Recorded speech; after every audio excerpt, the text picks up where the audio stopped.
आप देख रहे हैं TV10। TV10 ये खुशामदीद। एक साइंसी तहकीक के मुताबिक रोजाना की बुनियाद पर ज़हनी आजमाइश के सवालात हल करने से दिमाग की सोचने समझने और फैसला करने की सलाहियत में बतदरीज इजाफा होता चला जाता है। आइए देखते हैं कि आज की इस दिलचस्प और इंतहाई मालूमाती वीडियो के सवालात के जवाब सोचने के बाद आपकी दिमागी सलाहियत में किस कदर इजाफा होता है, इस बारे में हम आपको वीडियो के इख्तिताम पर आगाह करेंगे। अगर आप इस चैनल पर नए हैं तो सब्सक्राइब का बटन दबाइए और बेल आइकॉन को क्लिक कर दीजिए ताकि TV10 की जानिब से आने वाली मजीद दिलचस्प और मालूमाती वीडियोस के बारे में आपको बर वक्त आगाही मिल सके। तो चलिए बढ़ते हैं अपने 10वें सवाल की जानिब। मिसेस अफजाल ने एक रोज इंतहाई घबराहट के आलम में पुलिस को फोन किया और नंबर 15 डायल करने के बाद पुलिस को आगाह किया कि उनके घर से उनका खानदानी इंतहाई कीमती सोने का हार चोरी हो गया है। जब पुलिस जाए वकुआ पर पहुंची और वहां का मुआयना करने के बाद पुलिस ने देखा कि तिजोरी खुली पड़ी थी और कमरे में हर तरफ अबतरी फैली हुई थी। पुलिस टीम का सरबराह एक इंतहाई ज़हीन इंसान था। उसने कमरे का बगौर जायजा लेने के बाद सिर्फ चंद मिनट के अंदर अंदर ये केस हल कर लिया और मिसेस अफजाल को गिरफ्तार कर लिया। आप जाए हादसा की इस तस्वीर को बगौर देखिए और पुलिस टीम के सरबराह इंस्पेक्टर फरीदी की तरह सोचते हुए मालूम कीजिए कि उन्होंने आखिर मिसेस अफजाल को गिरफ्तार क्यों किया। आप यहाँ वीडियो रोक सकते हैं या पीछे करके देख सकते हैं, कहीं कोई तफसील आप मिस तो नहीं कर गए। मिसेस अफजाल ने सोने के हार की गलत रिपोर्ट इंश्योरेंस का पैसा हासिल करने के लिए करवाई थी। इस तस्वीर को बगौर देखिए। यहाँ पे आप देख सकते हैं कि खिड़की में लगा हुआ शीशा तो टूटा हुआ है, लेकिन अगर इस खिड़की को बाहर से तोड़कर अंदर घुसने की कोशिश की गई होती तो शीशे के टुकड़े अंदर जमीन पर फर्श पर गिरे हुए मिलने चाहिए थे, जबकि इंस्पेक्टर फरीदी को अंदर की जानिब किसी किस्म का शीशे का कोई टुकड़ा नहीं मिला। इसका मतलब है इस खिड़की को जानबूझकर तोड़ा गया था ताकि हार की मसनूई चोरी का ड्रामा किया जा सके।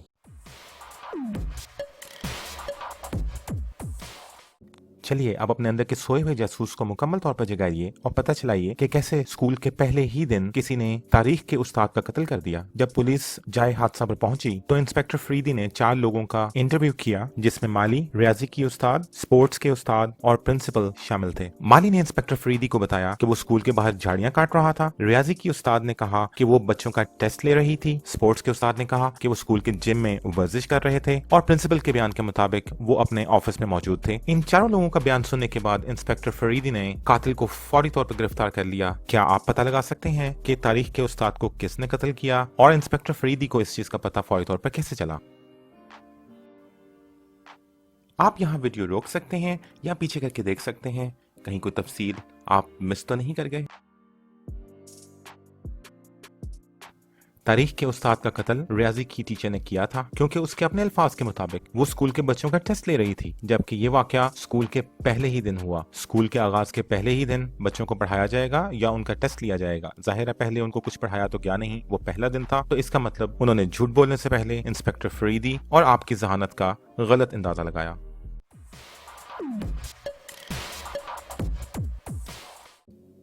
एक शाम को गर्देजी साहब मामूल के मुताबिक अपनी गाड़ी में घर वापस आ रहे थे कि उनको अपनी बीवी का इंतहाई घबराया हुआ फोन आया कि वो जल्द से जल्द घर वापस पहुंच जाएं, घर पर एक हादसा हो गया है। गर्देजी साहब ने रास्ते में से ही इंस्पेक्टर फरीदी को भी फोन कर दिया। गर्देजी साहब और इंस्पेक्टर फरीदी तकरीबन एक ही वक्त पर उनके घर पहुंचे और उन्होंने वहां पर देखा कि उनकी बीवी और एक मुर्दा शख्स ड्राइंग रूम में मौजूद थे। इंस्पेक्टर फरीदी ने जब मिसेस गर्देजी से वाकये के बारे में मालूम किया तो उन्होंने बताया कि वो ड्राइंग रूम में बैठी हुई थी कि अचानक दरवाजे की घंटी बजी। वो समझी कि गर्देजी साहब आए हैं, लेकिन जैसे ही उन्होंने दरवाजा खोला तो एक चोर जबरदस्ती अंदर दाखिल हुआ और जैसे ही वो अंदर आया मिसेस गर्देजी ने उसे छुरी मार दी और वो हलाक हो गया।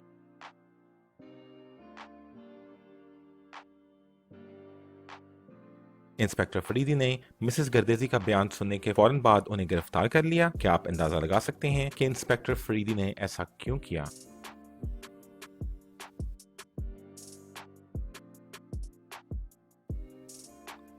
आप यहाँ वीडियो रोक सकते हैं या पीछे करके देख सकते हैं, कहीं कोई तफसील आप मिस तो नहीं कर गए। इंस्पेक्टर फरीदी के मिसेस गर्देजी को गिरफ्तार करने की वजह ये थी, अपने ही शौहर गर्देजी साहब को कत्ल करने का मंसूबा बनाया था, जिसके तहत जब वो दरवाजा खोलने गईं तो उनके हाथ में पहले से ही चाकू मौजूद था। हो सकता है कि आप सोचें कि मुमकिन तौर पर मिसेस गर्देजी कोई फल या सब्जी काट रही हों, जिसकी वजह से चाकू उनके हाथ में हो, लेकिन अगर दरवाजे की घंटी बजे तो बावजूद इसके कि कोई शख्स फल या सब्जी काट रहा हो, वो चाकू या छुरी हाथ में लेकर दरवाजा खोलने कभी नहीं जाता।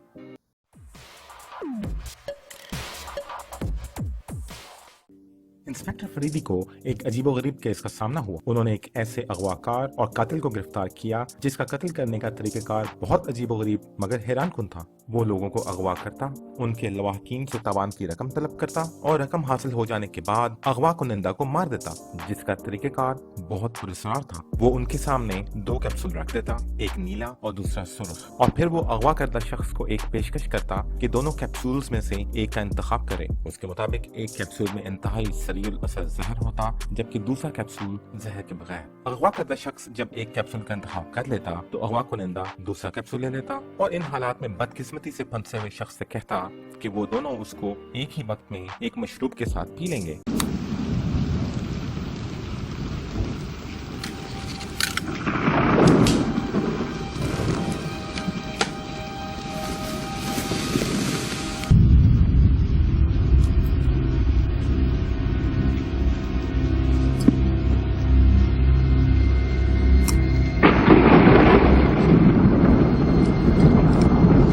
हैरानकुन बात यह थी कि हर मर्तबा अगवा कुनिंदा जिस भी कैप्सूल का इंतखाब करता या करती, उसकी मौत वाक़या हो जाती और वो जराइम पेशा शख्स हमेशा बच जाता। इंस्पेक्टर फरीदी ने इस अजीबोगरीब गुत्थी को चुटकी बजाते में हल कर लिया। आप भी तमाम तफसीलात पर गौर कीजिए और पता लगाइए कि आखिर किस तरह अगवाकार हमेशा बच जाता।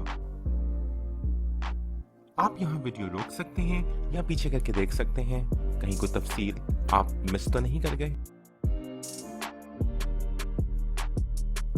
दरहकीकत जहर कैप्सूल के अंदर मौजूद नहीं होता था, जहर उस मशरूब में मिला हुआ होता था जो अगवा करदा शख्स के सामने रखा जाता था।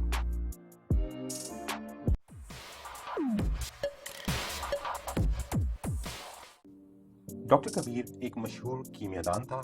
एक रोज उसकी लेबोरेटरी में उसकी लाश पाई गई। इंस्पेक्टर फरीदी को मुआयने के दौरान लाश के पास पड़ा हुआ कीमियाई अनासर का टेबल मिला, जिसे पीरियोडिक टेबल कहते हैं। जिस दिन कीमियादान का कत्ल हुआ, लेबोरेटरी के रिकॉर्ड के मुताबिक सिर्फ 3 लोग उसे मिलने आए थे, उसकी बीवी हुमा, उसका भांजा अदनान और उसका दोस्त काशिफ। कीमियादान की लेबोरेटरी का मुआयना करने के बाद इंस्पेक्टर फरीदी ने भरपूर जहानत का मुजाहरा करते हुए कातिल को फौरी तौर पर गिरफ्तार कर लिया। क्या आप पता लगा सकते हैं कि इंस्पेक्टर फरीदी को कातिल के बारे में कैसे पता चला?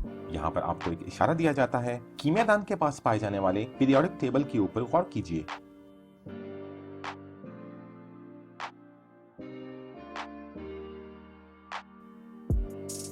आप यहाँ वीडियो रोक सकते हैं या पीछे करके देख सकते हैं, कहीं कोई तफसील आप मिस तो नहीं कर गए।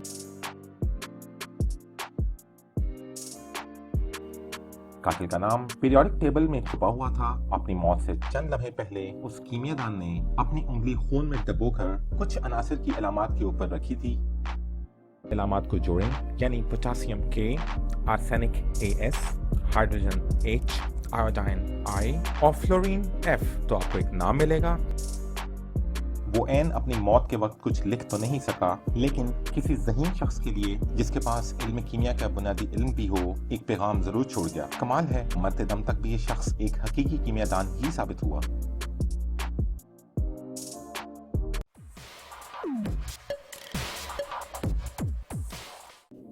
एक हॉस्टल में शुमाइला और सहर अपने 4 दोस्तों के साथ रहती थीं। एक रोज सहर अपने काम से वापस आई तो उसने शुमाइला को लाउंज के सोफे पर मुर्दा हालत में पाया। सहर ने फौरी तौर पर पुलिस को फोन कर दिया। कैप्टन हमीद ने जाए वकुआ पर पहुंचकर अंदाजा लगाया कि शुमाइला को मरे हुए ज्यादा वक्त नहीं गुजरा। उसने चारों दोस्तों से तहकीकात का आगाज कर दिया। उन चारों ने कत्ल के वक्त पर अपनी मसरूफियात का तज़किरा कुछ यूं किया। जुबैर ने बताया कि वो 2 घंटे से बाग में बैठा एक किताब का मुतालिया कर रहा था और इस दौरान में वो अपनी जगह से हिला भी नहीं।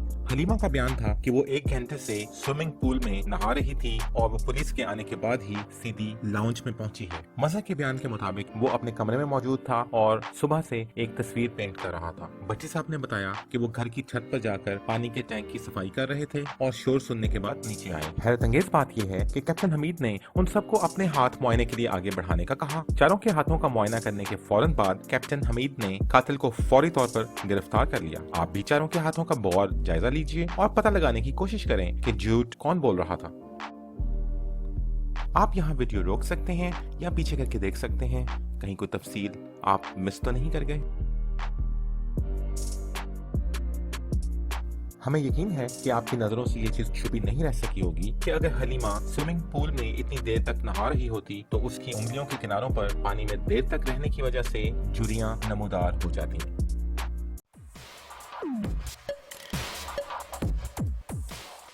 नबील और उसकी बीवी एक तफरीही दौरे पर शुमाली इलाका जात स्कर्दो के लिए रवाना हुए, लेकिन 5 दिन के बाद नबील अकेला ही अपने शहर वापस आ गया और पुलिस से रब्ता किया। उसके बयान के मुताबिक उसकी बीवी का पहाड़ों पर से पैर फिसल गया। उसने इसका हाथ तो पकड़ लिया मगर दस्ताने पहने होने की वजह से उसका हाथ छूट गया और वो नीचे गिरकर हलाक हो गई।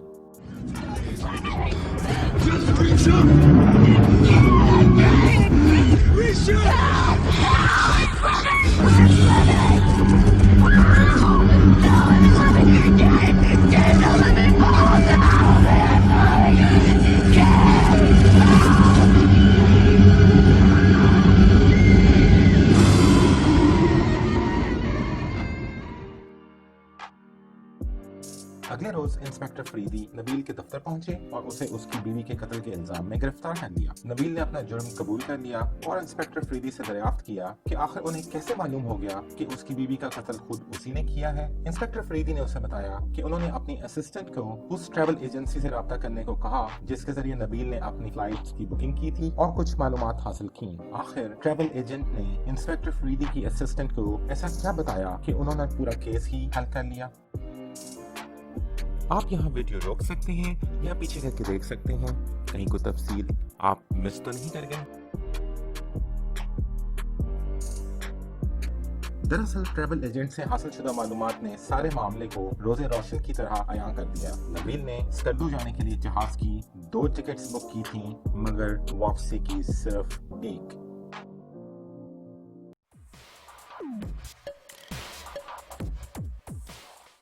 एक खातून एक महंगे होटल में सुबह का नाश्ता करने के लिए गईं। नाश्ता करने के बाद जब वो कॉफी पी रही थीं, तो अचानक उन्हें अपनी कॉफी के अंदर एक मच्छर नजर आया। ये देखकर गुस्सा तो उनको काफी आया, लेकिन फिर उन्होंने वेट्रेस को बुलाया और उससे कहा कि उनके लिए एक नई कॉफी लेकर आए। वेट्रेस ने उनसे माजरत की और कहा कि वो उनको फौरन दूसरी कॉफी लाकर देती है। जब वेट्रेस ने उनकी खिदमत में कॉफी का दूसरा कप पेश किया तो उन्होंने चिल्लाना शुरू कर दिया कि इस होटल में सर्विस का मेयार बहुत ही घटिया है। उन्होंने वेट्रेस से कहा कि मेरे पुराने ही कप में से मच्छर निकालकर लाकर मुझे दे दिया गया है। आखिर उस खातून को पता कैसे चला कि वही कप दोबारा लाकर उनकी मेज पर रख दिया गया है? क्या यह खातून काले इल्म या गैब की बातों का पता लगाने की माहिर थी? आप यहाँ वीडियो रोक सकते हैं या पीछे करके देख सकते हैं, कहीं कोई तफसील आप मिस तो नहीं कर गए।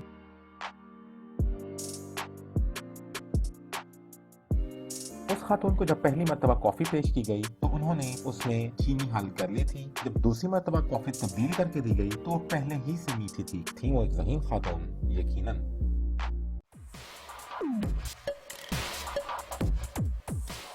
और काम के लिए घर से निकल गई। जब वो शाम को घर पहुंची तो उसने देखा कि उसके शौहर मरे पड़े हैं। उसको नहीं मालूम कि उनके साथ क्या हुआ। कैप्टन हमीद ने निदा की कहानी सुनने के बाद अंदाजा लगाया कि उसकी कहानी में झोल है और वो सच नहीं बोल रही। उसने निदा को अपने शौहर के कत्ल के जुर्म में गिरफ्तार कर लिया। क्या आप बता सकते हैं कि कैप्टन हमीद ने ऐसा क्यों किया?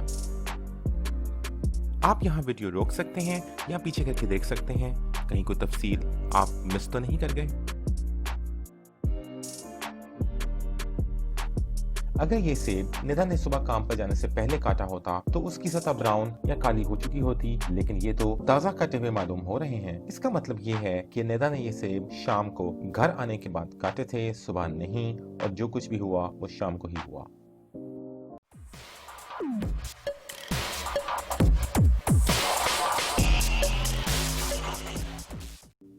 एक रात का जिक्र है कि तेज आंधी चली और फिर बारिश शुरू हो गई। इसके साथ ही बिजली की फ्राहमी भी मुअत्तल हो गई, सड़कें वीरान और तारीख हो गईं। सुबह जब राहीला सोकर उठी तो उसने देखा कि बाहर के कमरे में उसकी तिजोरी खुली हुई थी और उसमें से रकम और जेवरात गायब थे। उसने फौरी तौर पर पुलिस को फोन कर दिया। इंस्पेक्टर फरीदी ने फौरी तौर पर जाए हादसा पर पहुंचकर हमसायों के बयानात लेना शुरू कर दिए। असगर ने बताया कि वो गुज़िश्ता रात देर से घर लौटा और क्योंकि वो बहुत थका हुआ था लिहाजा फौरी तौर पर नींद की आगोश में चला गया। रहीम ने बताया कि उसने एक मोमबत्ती जलाई और एक किताब पढ़ने लग गया। कब किताब पढ़ते पढ़ते उसकी आंख लग गई, उसे पता भी नहीं चला और वो तो सोफे पर ही सो गया। फिर सुबह ही नींद से बेदार हुआ।